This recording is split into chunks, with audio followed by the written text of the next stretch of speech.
Hi there, Sanmunani Molweni. Welcome to Fix Channel Fingy here. Please subscribe before the end of the video. If returning, thank you for love and support. I appreciate you. Hey, I came and we are trending the yokuboshwa kulezi insuku. Ngicela ningakubhali kodwa ke kule channel ngoba manje mawusola bufa umqondo ukuthi sizoboshwa wenze sengathi sikhuluma into engakazi vele indawo siyayikhanda sihambe sayovuza umgosi. Into engishoyo le yagogo Sikhotheni noMpumelelo. Ugogo Sikhotheni wamhlola uMpumelelo lapha kwi-interview yakhe sakubona. Hawu umntakaMalume unazo izinto obuye ungayiqondi kahle. Lapha kwi-podcast yakhe iqala nje kuma episode mhlawumbe awu-5 noma awu-6 sifike lapho laba abebehlezi bevela khona belunguza ama-subscribers a-complain bathi hawu thina nje sikwazi ukuthi ugogo inyanga uyimentor konke lokho okungena emagameni akhe okulapha yini manje lo usuyenza lapha ngoba lapha kwi-podcast yakhe indaba eziningi abeyikhuluma bezilobo sijika lapha endaweni wathi komunye interviewayo ngicela ukungibonisa kusho ugogo Sikhotheni manje nisenenza ngathi ngiyamsukela into engishilo hayi umntakaMalume unazo izinto yabo. Eqala nje kuba negama lesigugu Sikhotheni ngiyazi ukuthi ngiyanixoxela lokhu sengixoxela kwesithathu noma kwesifo. Eqala kuba negama elithi Gogo Sikhotheni ngimbona ku social media ngathi ngimbona egqoke leya t-shirt yakhe ebhalwe ukuthi Dlozi Bay nale yami neskirt egida ke emuhle nje ya muhle namanje ufresh kodwa hawu indaba abe uGogo Sikhotheni igama lakhe nangathi sizobona ukuthi indaba yogogo Sikhotheni kudala hayi manje phela ngase siqale sambona le video angazi uma yayitrenda ku YouTube or Facebook kodwa niyayazi wayefaka ihili wafaka iminiskirt emnyama wafaka i-t-shirt ethi Dlozi Bay egida ke ephethe neshoba mangabe angikhuluma iphutha wasika ugogo Sikhotheni lokho akushoyo ke okuyibongo zakhe noma yini kodwa niyakwazi guys.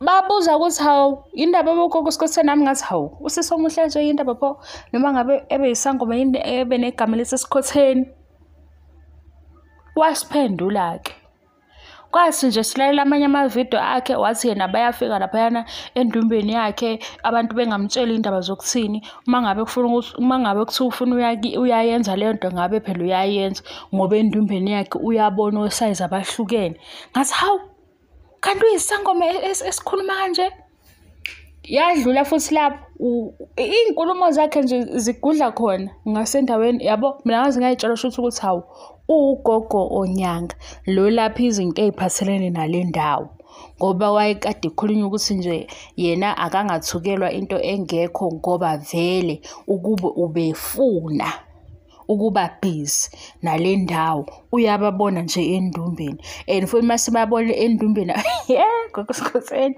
wathi masebabona futhi endumbeni abanye uba nayo into yokuthi hayibo lento engiyibonayo kusho yena ngizonifunela futhi amavideo akhe ngizonifunela lawo mavideo nginitshela ukuthi hambani wabuka ngoba ngeke ngifake ivideo yakhe la angisakwenzi lokho sengikhuluma nakuphela ngiyenzela ukuthi mangiboshwa ngiboshelwe izwi lami yabo. Wadlula ke lapho saphinde ngaphela ngalalela enye ivideo yakhe hayi ngazi izindaba zakhe uthi indaba zakhe zigida endaweni eyodwa shothi yena uyilesangoma lesi esibizela ukuthi akadile nalezi indaba yabo izinto nje ezingathinteki kalula mangawabheka amavideo akhe.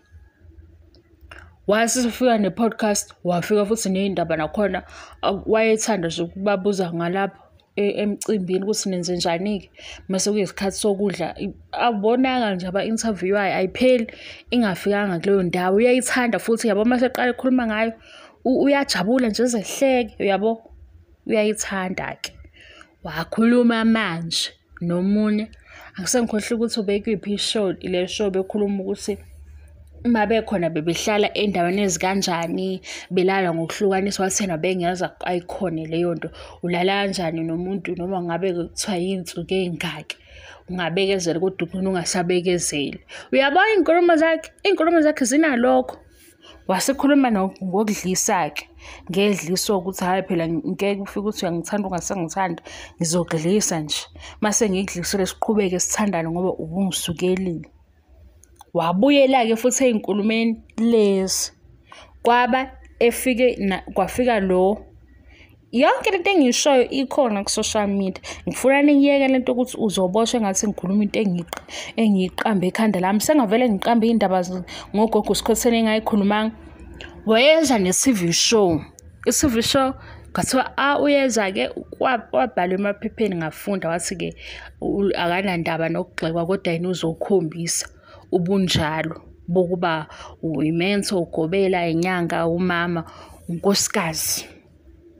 Sesefika ne-TV show wabona ukuthi nje i-polyandry ayazi ikhulunywa eSouth Africa kwi-TV uzoyiqala yena ayikhuluma ngoba u-brave ukuthi akhulume ngo-polyandry. Wangena naye yazi simxaka le-polyandry ngoba phela izinto wayezisho zazilandeleke ukuthi ayikho kodwa lento oyishoyo. Wajika-ke wathi-ke kwakuyi-idea yakhe fine. Ngathi mina kodwa kune-TV channel njengoba ngintshela guys, kune-TV channel ebifuna i-polyandry ku-TV before ugogo Skhosana efika ku-TV. Into engingayibukanga ukuthi ubani obe uproducer lapha kwishow yagogo Skhosana noma udirector. Sibuka ukuthi ayihlangani yini le math ngoba naleya channel siyayibona into ababefuna ukuyenza. Kuke kwaba ney'ngxoxo la okhulunywa khona nge-polyandry kuma-media houses la eSouth Africa i-introduce-wa. Hhayi nokuthi i-introduce-wa beyi-discuss-wa nje ukuthi ibekwe ngoba vele ikhona ukuthi-ke abaphumeli obala. Yingakho nale TV channel ingamtholanga othe ngithatheni ngizonikhombisa nabo abantu bami ngoba-ke ngenzeka ukuthi umuntu osabayo, ngenzeka ukuthi bayenza ngendlela yokuthi ibe private. Wafika ugogo Skhosana wathena uzoyibeka ku-TV wayibeka. Nang esekule podcast yakhe nalo bhuti lo othi bekade edlala ibhola, wayekudlala ibhola waseyabhizinisa ngomango wakhe. Umango-ke yi-fruit, wasase fruit lakhe wabhizinisa ngalo. Wasethi-ke lo bhuti lo kugogo Skhosana njalo lo mango wami wenziwe ngenye indlela, uwolunye uhlobo. Wathi ugogo Skhosana akamkhombisi. Washo guys, washo lapha kwi-channel yakhe wathi ngicela ungikhombisa. Hawu, ngathi mina kanti umntaka malume unjani? Unkosikazi nje yindaba efuna ukuyobuka ukuthi unjani umango lo akhuluma naye. Wathi-ke lo ubhuti lo ngiyahlonipha ukuthi unkosikazi ngeke ngikwazi ukukukhombisa. Anombuka ukuthi wayehleka kanjani ethi akakhonjiswe lo mango. Wathi lo bhuti ngeke ngikwazi ngoba ngiyazi ukuthi unkosikazi. Wathi ngiyadlala kodwa wayehleka nje enokuba excited. Kwafika indaba yakhe noMpumelelo bafaka impahla ey'faniselanayo bababaza abantu ukuthi hayibo engayenzi leyo nto. Hhayi ukuthi ngoba njalo kuthiwa bonke okwenzeke bagqoka ama-colours afanayo sekusho ukuthi uMpumelelo esingamthembi ngoba singamthembi-ke. uMpumelelo uney'ndaba nje ey'velana sesigcine singasathembi indaba yakhe. Kanti vele le eyaMpumelelo bezoshutha nogogo Skhosana sekuvele kaQueen Loli. Yikho sesithi hayibo uMpumelelo kanti uzoba njani lapha eGoli uzophela-ke. Kwenziwani? I-live video. I-live video yenziwa ubani? uMakhumalo noMpumelelo. Wathi uMakhumalo-ke hayi ungasenzi kanjalo. Wathi uMpumelelo hayi ma ayikho into ebengiyenzile beshutha. Yafika-ke i-podcast. Ngifuna la nizothi nginisho ukuthi ngizoboshelwa ini. Yafika-ke indaba. Bathi sebehleli laphaya ugogo Skhosana noMpumelelo. Wathi ugogo Skhosana khona into engiyibonayo manje, khona into engiyibonayo. Lento le wabambeka la emphimbeni. Bathi-ke bamnika amanzi, angaze bamfunela amanzi. uMpumelelo wakhipha-ke indangu yakhe, shothi indangu yakhe yokwelapha. Wathi uMpumelelo relax. Wathi khona into ayibonayo-ke. Wathi guys, yazini ukuthi ngiyayisola mina ukuthi kulezi iy'nsuku nale channel yami nani ngenxa yokuthi ngibhizi angisabehave njengeminyaka yami. Ngiyakubona lokho ngimdala kulabo kodwa sengiqhubeke ngintshela. Wathi khona into engiyibonayo. uMpumelelo wakhipha indangu yakhe, shothi indangu yakhe-ke asiyokuthandaza. Niyazi-ke guys, ngikhohle ukuthi ibizwa ngani igama lakhona, wayikhipha emhlophe, ngoMpumela wayegqoke u-white, wayegqoka white no-green, noSkhoseni naye efake idress enjalo enama-colours afanayo. Wase uSkhoseni khonto engiyibonayo, wase uMpumelelo relaxa, mnikezeni amanzi, bamnika amanzi, bayibeka la indwangu. Balindana-ke manje, balindana. Ugogo uSkhoseni asho ukuthi kubonani, uMpumelelo angazi esikoleni wayephazanyiswa yini izinto ey'phathelene nokufunda ngoba enesiphiwo, ene-gift, baqhubeka. Manje mina sengiy'buza ukuthi-ke lena-ke esikhulunywa uQueen Luli, yinto eyenzeke before le bafike kule interview le sebeke bakhuluma noma bebeqala nokubona? Ngifuna ukwazi nje loyo part ukuze ngibuyele kuleya interview, khona into ngifuna ukuyibuka. Ilokho ebengifuna ukwazi. Nina senithi ngitheni? Angishongo lutho. uQueen Luli uthe wawezwa ngogogo Maweni, angazi ugogo Maweni wathi ugogo uSkhoseni noMpumelelo banjani. Sadlula-ke lapho. Kodwa-ke la eMzansi vele usiqala ukubona isithombe sagogo uSkhoseni noSibindi, wasoleka baze bamsola ngisho kubo, benza i-live video noMakhumalo nabangani bakhe, bathi wena Sibindi lapha eGoli kanti indaba yakho ithini?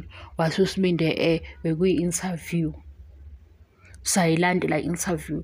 Sebehleli lapha interview sasibabuka-ke bebukana. Manje sesifuna ukuyobabuka ukuthi benibukana iy'phiwe nina noma benibukana ini, benibukana i-gift ne-gift.